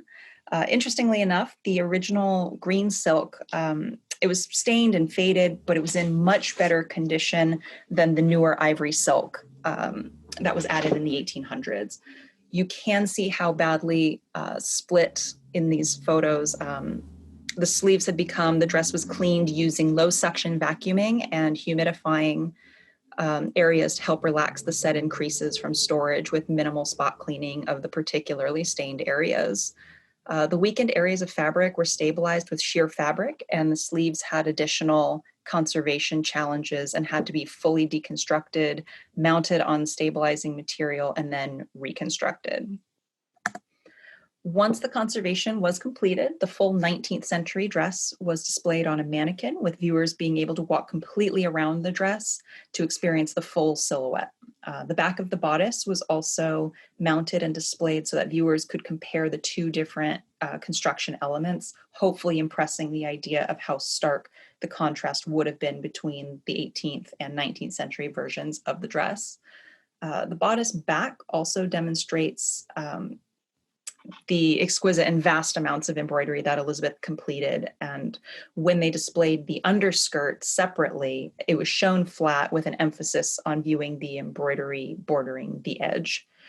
There would have been too much strain on that very delicate silk to show it on a mannequin, and the focus of the interpretation in the display was not so much the shape of the skirt or the underskirt, but rather the exceptional work of the embroidery. This is by no means an exhaustive list, and I believe, as we heard, there is a way to share this, so hopefully we'll be able to do that. These are a few really excellent resources that discuss embroidery in colonial America, although there are dozens more books and articles that share more broadly on 18th century embroidery. The story of this object may tell one of the most comprehensive stories about colonial Boston of any other object in the museum's collection. This dress represents not only one young woman's industriousness and her fashion sense, but also how the stitches embroidered represent the global influence on the town of Boston and sheds light on the fashion-based preoccupations of a town long overlooked as a haven for fashion and its consumption. Acknowledging the fact that Elizabeth's work on this dress comes from a place of financial and racial privilege. My endeavor is to utilize this piece and others like it to continue research and understand fashion embroidery in colonial Boston across a much wider narrative. Elizabeth Bull's wedding dress is going to provide the basis for continued research on topics such as the intimate family history of the dress's multiple redesigns, reusing historic dress for fancy dress in the 19th century, fairly common, the concept of upcycling vintage fashion materials throughout history, as well as a foundation to continue investigating embroidery on fashion objects in colonial Boston across race, gender, and social class. And that's it. Thank you, guys. Our last speaker, last but not least, I am very pleased to introduce my former Met colleague, Nancy Britton. The title of her talk is Fit for a Queen, Recreating 18th Century Textiles for Marie Antoinette's Fauteuil at Versailles. Thank you, Melinda. And I think this is going to be another conservation story that is just surprising in its completeness. Show covers on furniture reflect the owner's taste, status, and financial resources, frequently costing more than the gilded frames. In museums, physical and documentary evidence are used for interpretation and presentation decisions. This gilded French fauteuil, an open armchair, was gifted in 1944 by Susan Dwight Bliss, an avid collector of French culture and benefactor to the Met. Purchased in an antique store in Princeton, New Jersey by her mother in the early 20th century, this chair was loaned to the Met's 50th anniversary exhibition in 1920 as it looked at in number 1. In 1926, on a trip to Paris, Susan Bliss purchased a Tassinari and Chenille cream show cover with floral motifs to recover the chair, seen in image 2. 2 years after its arrival at the Met in 1946, it was reupholstered in crimson satin stripes sans the cushion, seen in image 3. The use of cushions was in debate during these decades. With a change of curators in 1957 came another change of show covers, now in a blue and cream damask, image number 4. That was degrading by the early 2000s. The far right image is the show cover and form we arrived at after almost 10 years of research. Our approach to show covers are that they are replacements for loss. A story accompanying the Met's fauteuil purchased by Mrs. Bliss had Jefferson bringing it back from France. Research in the 1960s by Sir Francis Watson placed the Met's chair in Versailles in 1779. Louis Schreider's 1971 article in Apollo on Gouverneur Morris's collection of French art illustrated the Met's fauteuil and a descendant's bergère along with its original brocade show cover. This was followed by the elaborate 1976 Eye of Jefferson exhibition at the National Gallery in Washington, D.C., firmly aligning the Met's fauteuil and the bergère as suite mates with Morris Provenance. The bergère and a sofa, both in the exhibition along with the fire screen, belong to Morris descendants living in London. In 1991, the bergère, its brocade, and the fire screen were gifted to the museum at the City of New York, just a few blocks away from the Met. An 1889 photograph of the drawing room at Morrisania, Gouverneur Morris's country estate in the Bronx, a similar fauteuil in form to the Met's, along with the front edge of a sofa in the same cover, can be seen. The covers are no longer the original brocade, and the chair now has a tight seat. From the same year is a photograph of Martha Rutherford Morris seated on the fauteuil in her wedding gown. She marries Louis E.V. Turner, a Londoner, and likely took the furniture with her to London. Another important suite object was known but not exhibited due to its condition. In 1817, Gouverneur Morris's widow bequeathed a side chair from the suite to the recently opened New York Historical Society, located across Central Park from the Met. The first image shows the chair in their picture gallery around 1904 for their centennial celebration, retaining all of its original upholstery. Sometime in the mid-20th century, the chair acquired a new show cover, the center image, and the little inset is a watercolor on ivory miniature of Gouverneur Morris around 1800 in the American Wings collection. By the 1970s, scholars knew that this suite furnished Marie Antoinette's grand cabinet interior at Versailles in the winter months. Gouverneur Morris, serving as a minister from the United States to Paris during the French Revolution, purchased some of the suite in 1794 and shipped it to Morrisania. The New York Historical Society chair informs curators and conservators with an unusually complete amount of information. The elegant show cover, the border, the passementerie trim, but also the 18th century upholsterer's techniques, materials, and profiles of the underupholstery. Shown are the various layers of the back and seat's construction. The lettering on the webbing of the chair seat corresponded to the markings on the Metz chair, linking them both to the same suite and location in Versailles. The MCNY Bergère's textile was a mere 1 inch short of a full repeat, and both objects were within a mile of the Met in different directions, easily accessible for documentation for our reupholstery campaign. We knew that in the mid-1980s, the Palace of Versailles had renovated Marie Antoinette's grand cabinet interior, and that they owned some of the 18th century textiles. The Royal Archive documents in Charton, a silk weaver in Lyon, were the 1779 weavers. From the several hundred silk weavers in late 18th century Lyon, 2 remain today, Tassinari and Prel.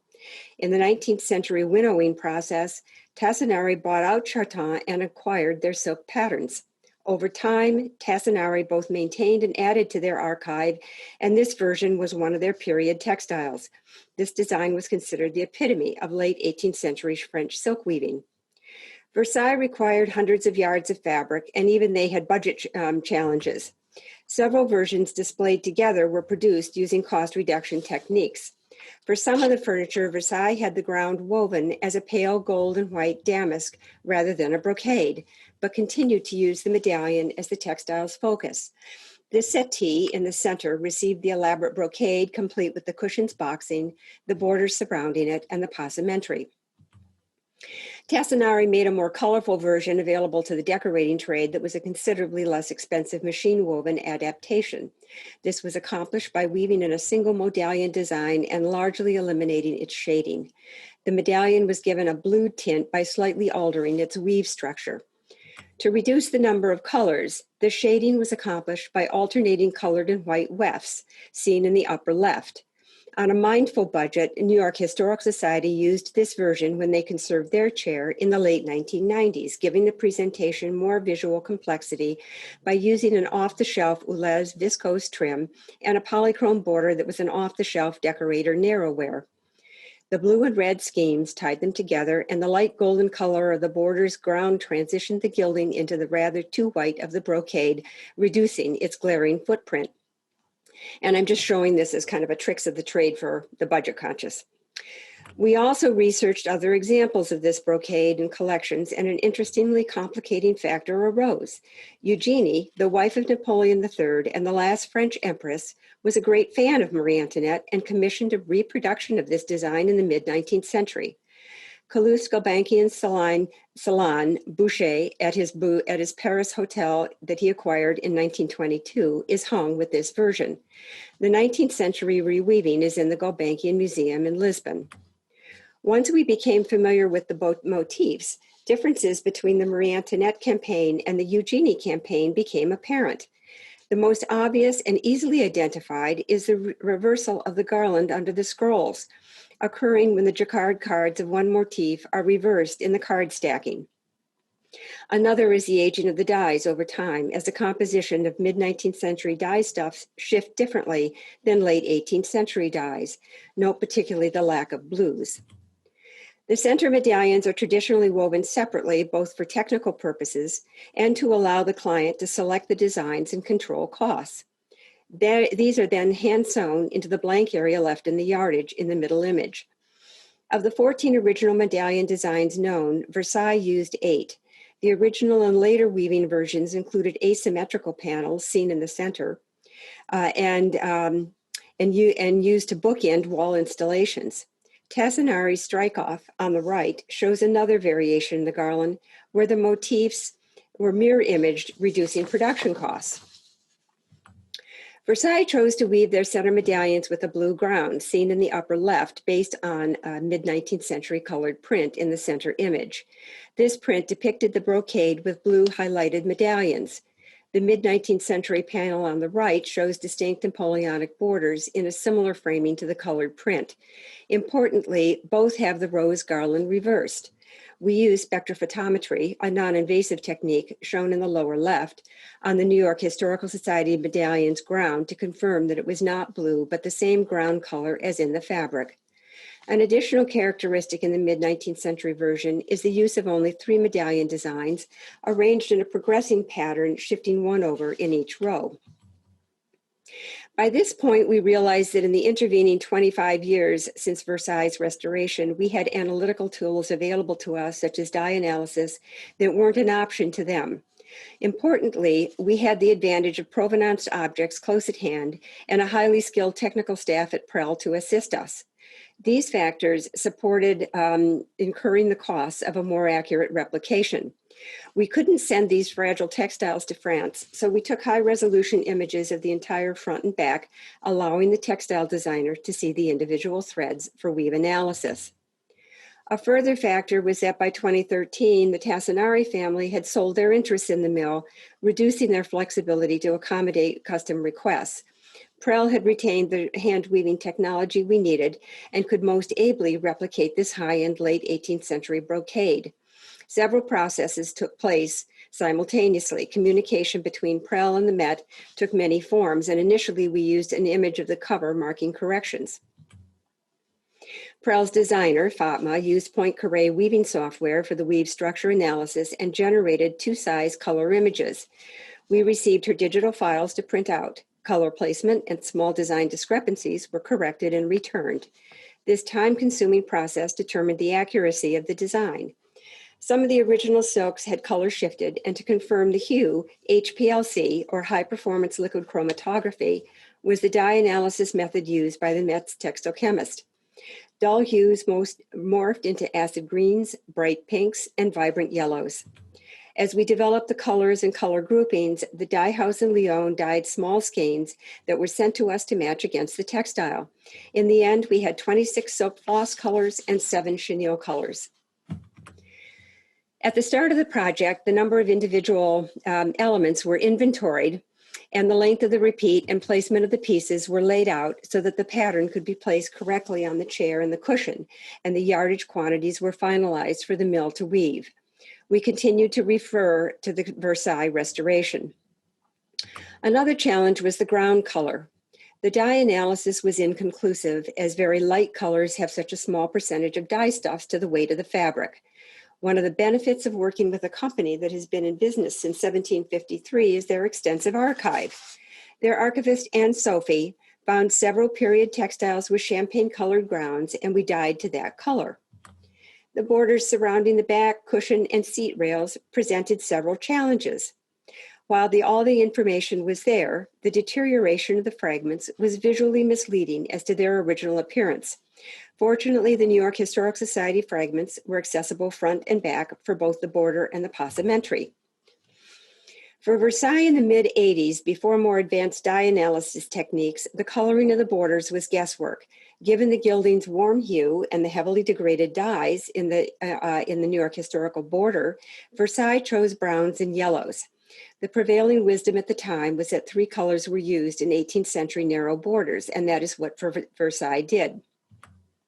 For the Met's border production, the museum's textile chemist again did extensive dye analysis. Several colors of greens and yellows emerged, but while we knew the hue, we could not determine the value or tone. Since we could access the rear of the border, the weave structure specialist at Prell analyzed the interlacements. 6 colors were identified, and the dye analysis assisted in sorting them into a sequence. The only textile component that neither Versailles nor the Met had an original for was the cushioned boxing. Versailles' document choice for their squab boxing came from the Tassinari archive.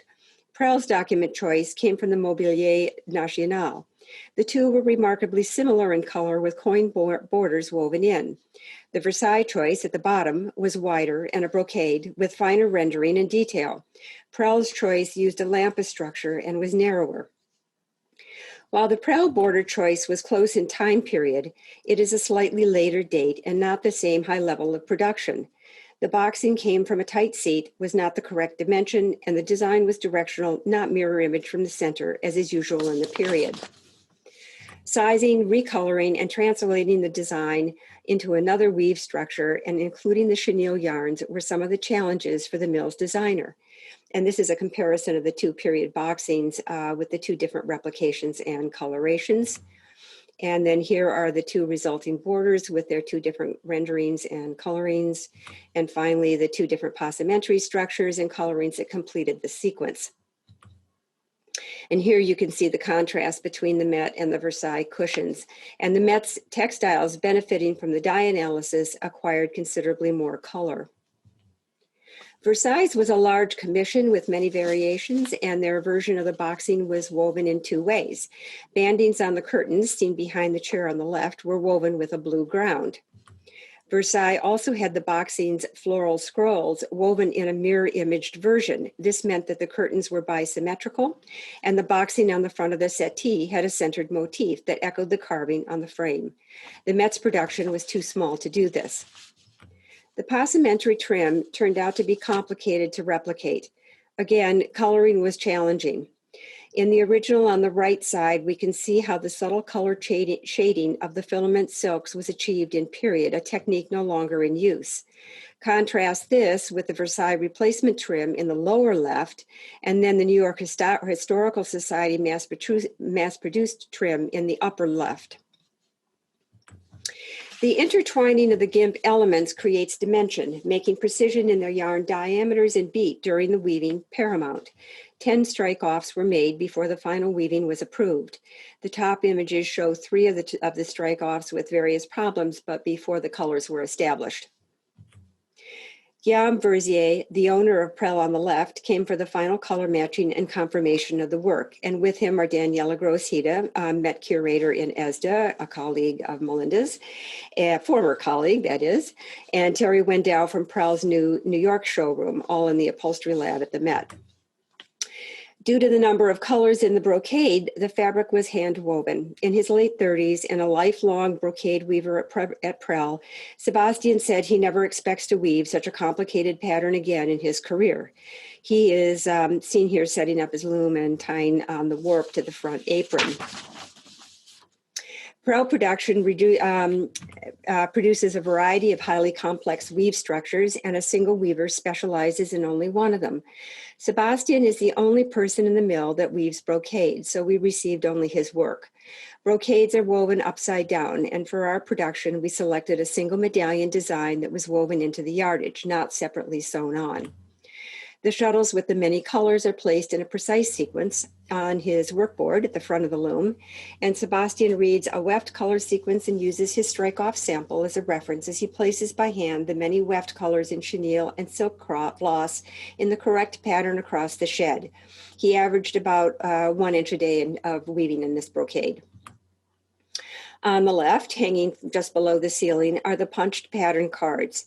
Each of the wefts running side to side through the loom's warp has a separate card.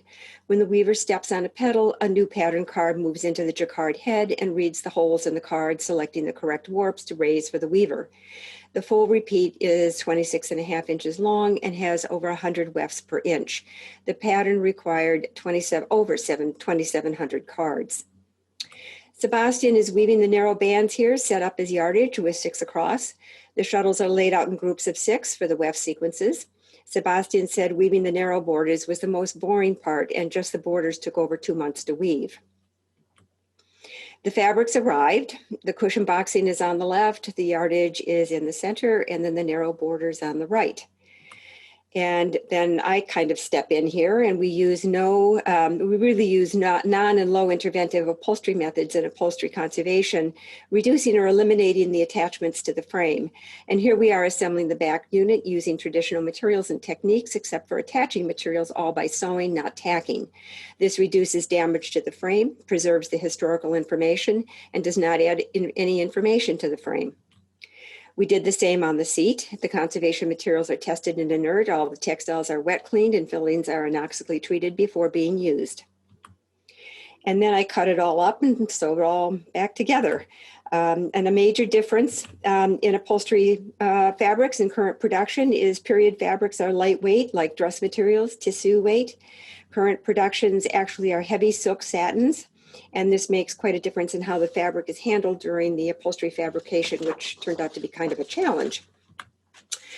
And everybody wants to know how much this costs. And I'm kind of scaling this down here. I made button cards as souvenirs for Sebastian and others that worked on this project. And each card of 6 used about $115 of the brocade. Thank you very much. I'm just going to go through, we have a couple of questions here. I'm going to go through them in order. And we will just carry on. Yeah, we have almost half an hour. So we have a question for Heidi. Can we know where the embroideries in your paper are, private or which institutional collections? Okay, so Mary Linwood made 65 textiles. Half of them are still extant, which is pretty amazing. 20 of those 33 are in the Leicester Newark Museum in Leicester in England. 5 are in the Bowes Museum in Northern England. 1 is at the V&A. And 1 is in the Royal Collection. And several are in private collections. I will be reproducing most, if not all of those in my book that comes out in early 2021, which will be a catalog of Mary Linwood's, all of Mary Linwood's works. Oh, that's wonderful. Congratulations. Oh, thank you. So the next question is for Jenny. Why would the image of the blue mosque be used That is on a the good Torah question. curtain? That perplexed some curators at the Jewish Museum in New York. 2 possible explanations is that it was either adapted for Jewish use from a Muslim context, or that possibly at that moment, the Blue Mosque was kind of so iconic that it was a stand-in as a symbol of the city itself. So those are the 2 kind of propositions, but yeah, it's a good question. So many of these textiles were adapted for various religious uses, so it's they bear some traces of confusing imagery and iconography. So let's see, we have, another question for Heidi. What is the name of your book? It's a long title, so I will read it to you. Mary Linwood, Embroidery, Installation, and the Popular Picturesque. One thing I didn't talk about in this talk was her practice of creating these smaller rooms within her gallery in London, which I call installations. And in those rooms, she put some of these textiles. So the Stubbs Tigress was in there with another Stubbs, and they were viewed through a kind of, I think it probably was paper mache, but it doesn't survive, although an image of it does survive, different kind of viewing spaces, so to speak. So she literally sculpted the spaces, the smaller spaces in her gallery. So when I talk about sculpting the textile, I'm also referring to her practice of sculpting a space within her permanent gallery in which to exhibit these textiles. That's great. Thank you very much. Mm-hmm. I have another question here, which I believe is for Nancy. Did any of you, I guess it may be for all of you, did any of you observe any degradation of fabrics due to the use of dye stuffs or mordants?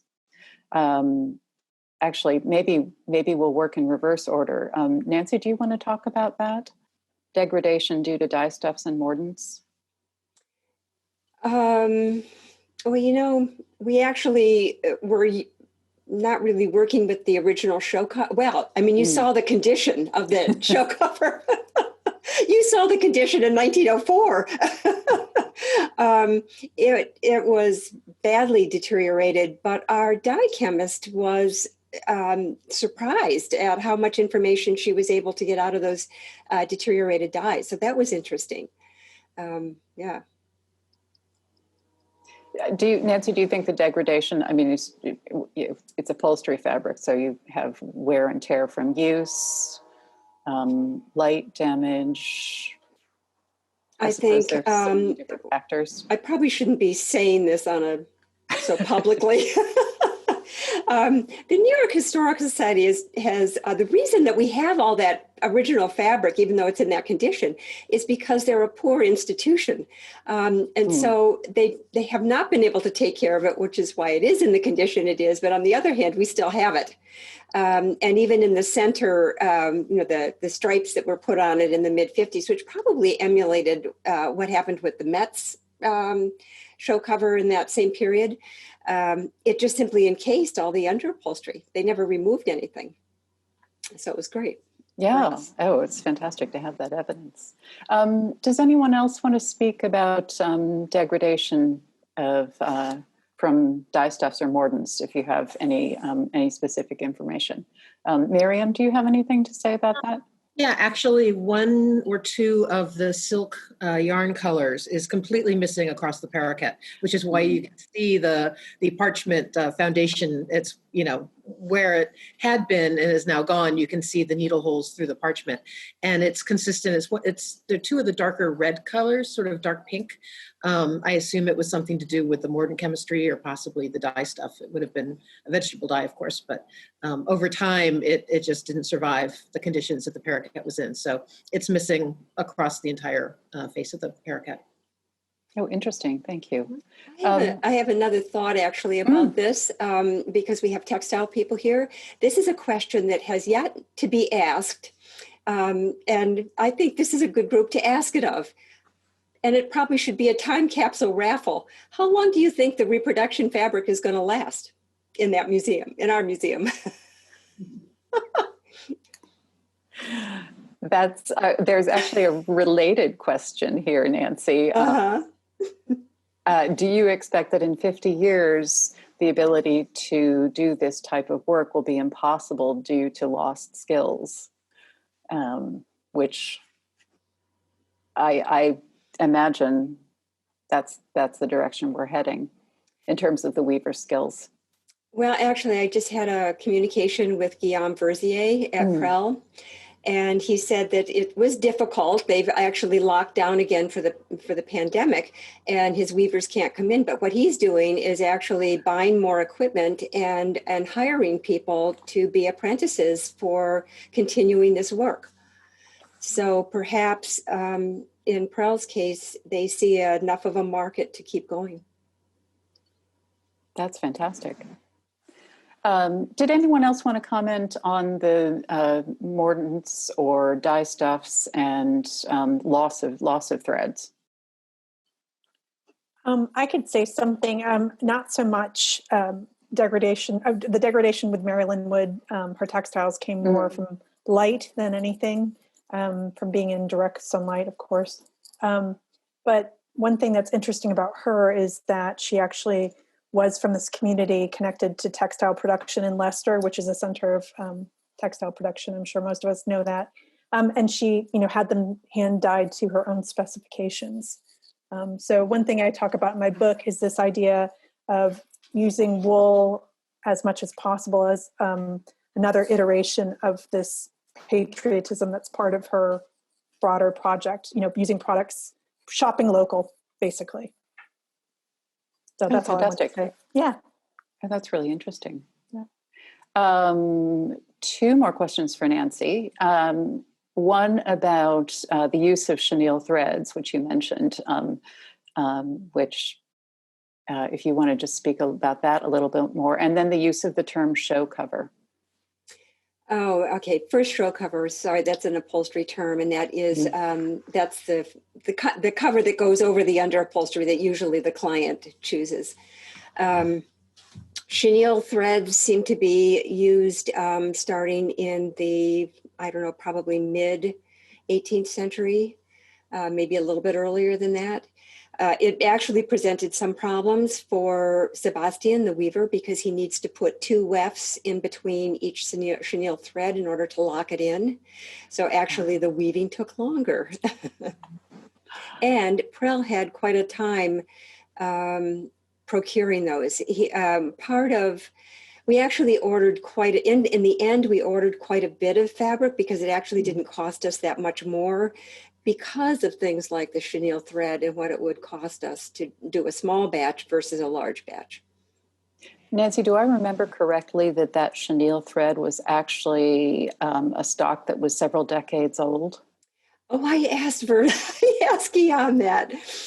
He said no, they didn't. They actually didn't use that. But it's this is again a story of a mill that's been in business a long time. That's done a lot of very high end productions, and they apparently had I believe it was it was like, I don't know, Versailles or the Louvre or something, and they had ordered the threads, but the commission was canceled. And so they just set everything aside, including the warp beam and the whole thing. That thread that was available, but he was worried actually about the longevity of it. Right, because it was already aged. Old. It was already like 35 years old, which we never answered the question, by the way. And my bet is about 75 years in the galleries. Right. Okay. Linda Eaton says Winterthur can document that repro silk fabric lasts between 25 and 30 years on permanent display. So, so that's, less than you hope, I'm afraid. Let's see. And someone else has commented that the fabric should hopefully last longer than in Marie Antoinette's time, as it will not be in direct light and no one will be sitting on the chair. Yes, we can confirm that. Definitely. Melinda, maybe you could answer this, but I had read that in the 18th century, the chenille threads were more valuable than, or the additions of chenille threads into a fabric made it more valuable than, say, silver or metal threads. Is that? Gosh, I don't know the relative value. I mean, it certainly would have been, is that true, Nancy? It's twice woven. Because you weave a spaced warp and then you cut in between, and then you weave it again. Yeah, and so that would really be a statement about the cost of labor versus the cost of materials. Right. If that more labor intensive thread, I mean, winding a filet thread with metal is relatively quick, I would assume. Yeah. So thank you. We have thanks from Laura Mina for all the wonderful presentations. And for both Jenny and Nancy, someone says their question's a little off topic, but curious about the metallic threads and embroidery techniques used with them that you spoke about. Any idea if Japanese antique embroidery on kimono, etc., uses similar metallic threads and techniques? Do either Jenny, Miriam, Nancy want to take that on? Do you have comparisons to Japanese? I'll defer to Miriam and Jenny. I will defer to Miriam as well. Well, modern Japanese textiles, meaning 20th century, use a paper wrapped thread core usually. So it's metal applied to paper, like a thin foil wrap, and it's known as or Japanese thread because they invented that method as being a less expensive and easier to manipulate form of passing thread. I don't know, Japanese textiles from the 18th century, so I can't really speak otherwise. Yeah, no, thank you though. I had the same question in reference to Ottoman embroidery, actually. Most of the examples in our collection don't have vellum-backed kind of embroidery, but I did not get the chance to see some of these objects in person due to COVID. And so I didn't know if some of the larger examples of embroidery incorporated similar, I mean, I kind of deem them to be like some of the pan-European techniques, but I doubt that, I'm not sure if that's really accurate or if that's just kind of what. I think there's so much variety out there. I mean, I have a little experience with observing this as well. And I just think there's so much variety out there in both the makeup of the metal and the making of the metal threads, and the sort of, there's sort of three basic varieties that you see in 18th century weaving and embroidery. You have the lamella, the flat strip, you have the filet wound, and then you have the frise, the flat strip wound over the twisted core. But other varieties you see sometimes, other funny sorts of varieties, but again, that's mostly Western Europe and America. So that's a subject that I think definitely, I'm sure we would all agree, that's a subject that is ripe for so much more research, both from the conservation and the curatorial point of view. Any other comments about threads from our speakers? We have a question about the design of the original fauteuil, looking similar to Philippe de la Salle. Do you think the design of the original fauteuil is by Philippe de la Salle or similar to his designs? And we actually know it's not. Nancy, do you want to speak to that? I think that's the information I have. It's Yeah. often attributed to him, but we know I don't know do we know the designer of it? I believe it was Jacques Gondouin. Yes, that's right, it was. Yeah, yes. Both the chair and the fabric. So he was one of those sort of multi-talented designers in the decorative arts. Mm-hmm. Not a household name, but clearly super talented. Mm-hmm. Let's see. Someone suggests that we watch Patricia Wilson-Nguyen's presentation on historical silk and metal threads. Always good advice. Yeah. She's done some great work. She's working on an earlier period, and it would be interesting to know how the chemistry and the making changes for some of those types. Let's see. And is there an email address for the Marie Antoinette lecture? That would be you, Nancy. I have a true and fun story about a private chair who ordered ordered a true copy 18th century brocade in a large amount that she'd like. And I would just say that you can communicate with each other on the app. So if you'd like to reach Nancy through the app, you can send her a message. Anybody can do that. So Nancy, you're going to be flooded with messages. Let's see if we have more. I think I have reached all the oh, no.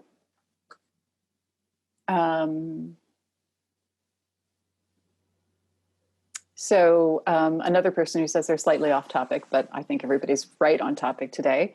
For Marley and Heidi, and I guess for Miriam and Jenny too, the powerhouses behind your beautiful textiles are women. How do you feel about the erasure behind female craftsmanship?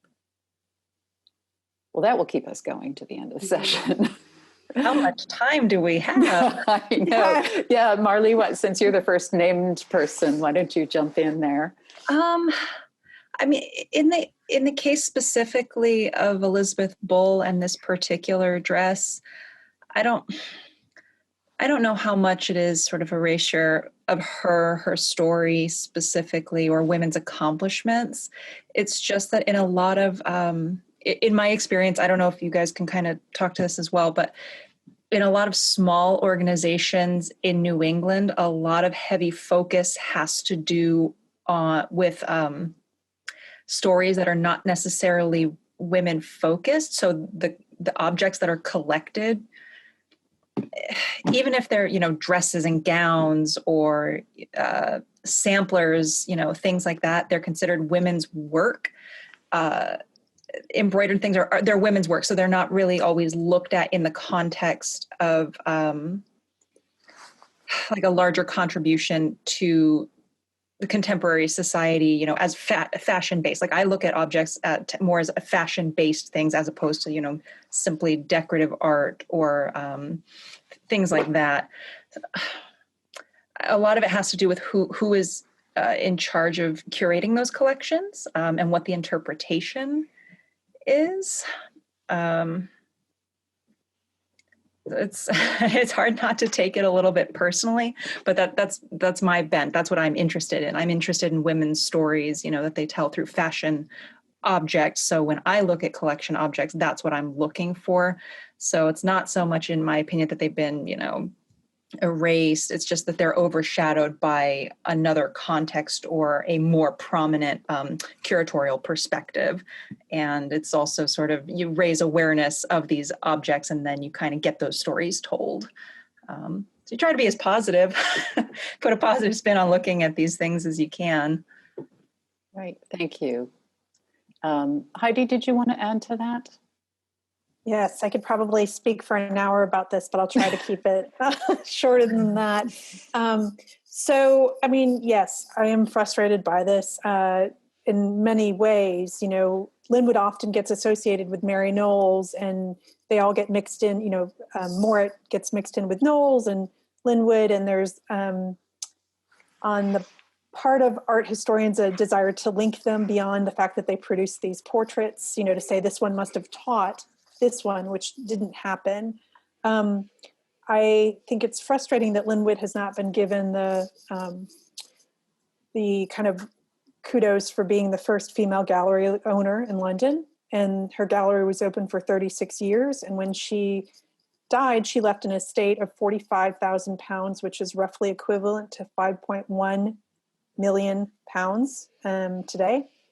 And she dispersed that amongst her 17 nieces and nephews. So first of all, she doesn't get, I don't think, her place mentioned as in terms of museum studies, gallery studies. Secondly, her work very much seems part of the longer or the larger Romantic period. As an art historian, I think of periodization, and what she's doing, especially in those installations, is very much a Romantic endeavor, creating the past, creating these viewing experiences that go back to different historical eras that I didn't talk about today. Thirdly, I think one of the things that haunts the women in my paper, especially Linwood, is a false dichotomy between professional and amateur. In art history, for too long, we've clung to that. And Helen Draper has done some really wonderful work on thinking of this in-between place between, or transitioning from amateur to professional, working in different modes at different parts of one's life. And I'm very, I rely on that in my book. I think that's very much what happened with Linwood. You know, she's teaching in Leicester at a boarding school, and she's exhibiting her work in London at Leicester Square, you know, and so she doesn't want to sell her works that are exhibited in London, which can be perceived as an amateur move, but she's actually keeping them together to educate people, which then is tied back to her practice, to her teaching practice in her hometown of Leicester. So I think one thing we need to kind of tackle better in art history in the 18th century is professional versus amateur. Finally, I think that Linwood suffers because of her, when she was born, when she died. She lived until she was almost 90 years old. She died in 1845, a year after the invention of the sewing machine. So then, you know, at about 20 years later, art needlework becomes really popular, in part because people have started to realize the pros and the cons of sewing machines, right? So this idea of going back to working on things by hand comes back into vogue in the 1870s, and we see that with Morris and other people as well. But I think she suffers because she dies at the wrong time, right? She kind of dies too early, if that makes sense. She's doing something that later becomes popularized, but she dies in 1844, and she becomes lumped in with this kind of Victoriana. And this, you know, Charles Dickens talks about visiting Linwood's gallery as this mausoleum that he was dragged to by his grandparents. So those are my 4 quick responses to that very complicated issue.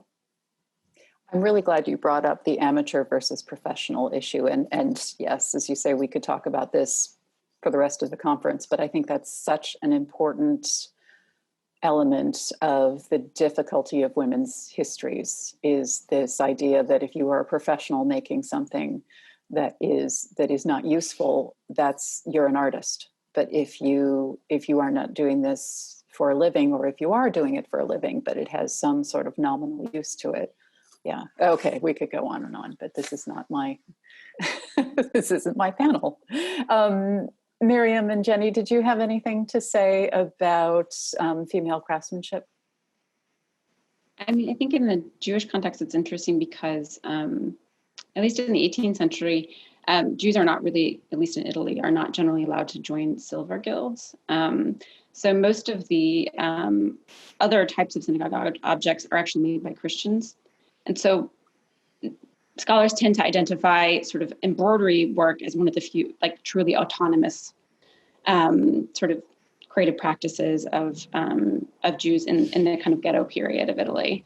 So in that sense, these objects are very special and have been celebrated for quite a long time, I think, within the Jewish community. I think it is telling that oftentimes most of these objects come from Jewish museums and not from encyclopedic art museums. They have not been collected very widely. And so I think that's starting to change. I know MFA Boston does. The Met has something now. So I think that's starting to change, but that might also kind of change our view a little bit. But I do think the idea of professional and amateur is pretty key right here in this context too, because we don't really know if she was creating objects for, use outside of the synagogue. Presumably, yes, considering the skill and the complexity. But again, it's kind of anonymous work in that sense. So. Right. Thank you. That's very interesting about the crafts and guild membership. There's one more question for Nancy about the silk for the weaving. Did it come from Overo soie? That I'm not sure about. I don't know. I can certainly ask Guillaume about that. I'm sure he would tell me. But we do have a history with them, don't we? Yes, we do. Another story altogether. So yeah, we can say that the Met has used Overo soie for an embroidery project. Yes. I see someone is. Yes. Yeah. I certainly don't know the full history. We are coming up on sort of last 5 minutes. I see someone had raised their hand, and we don't really have the ability to answer raised hands. So if the person who's raising their hand has the ability to type a question in, we, very happy to deal with that. Oh, here we go. Okay. Did one of your makers live at Rugby Hall? Yes, that's Anne Morit. Yep. Yeah. So and her textiles are all still there, and it's very hard to photograph any of them. Her descendants still live in Rugby Hall. So she's very difficult to document. And some of these images, I took one from Pinterest, and some of them just, from a phone from like 8 years ago or something like that. So it's interesting how difficult she is to kind of document. Interesting. And of course, it has to do her social class. So, yeah. Sure. I think we can let Lisa release us all. So again, thank you all very much. It was completely enjoyable. We had over 90 people at one point, and I hope everyone enjoyed it as much as I did. So. Thank you, Melinda and Lisa. Thank you guys so much. This was a lot of fun. Thank you, Melinda. Thank you, Lisa. Have a good weekend, everybody. You too. Same to you. Best of luck to all of you.